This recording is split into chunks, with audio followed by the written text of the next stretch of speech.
Selamat sejahtera dan salam kepimpinan. Saya Hashika Madiwanan dari TVPSS Wajra melaporkan secara langsung dari Hotel Gobermas bagi meliputi satu program istimewa yang penuh dengan semangat dan nilai murni. Kursus Kepimpinan Pengawas Sekolah yang menghimpunkan 5 buah sekolah Tamil sekitar Melaka.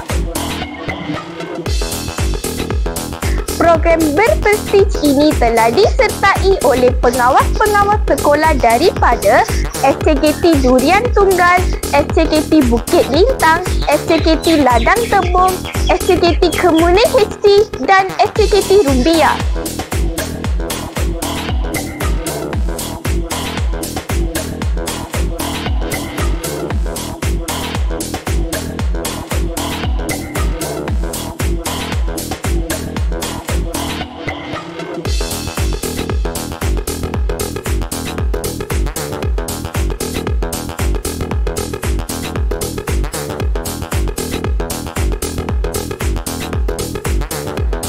Kursus ini bertujuan untuk memupuk ciri-ciri kepimpinan yang cemerlang, meningkatkan keyakinan diri serta membina semangat kerjasama dalam kalangan pemimpin muda sekolah.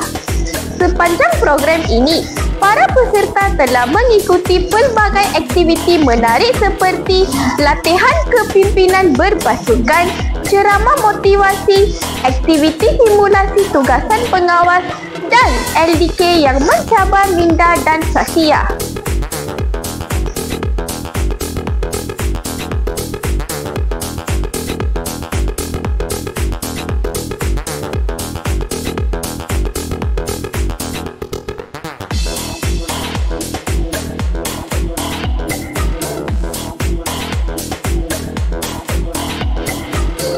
Menurut penyelaras program Puan Kalimani, Guru Besar SCKT Durian Tunggal, kursus seperti ini bukan sahaja memberi pendedahan kepada peranan dan tanggungjawab seorang pengawas, malah mempererat hubungan antara sekolah-sekolah Tamil di kawasan ini.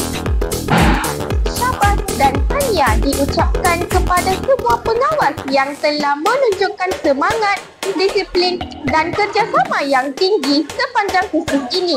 Diharapkan segala ilmu dan pengalaman yang diperoleh akan digunakan dengan sebaiknya di sekolah masing-masing. Sekian laporan saya.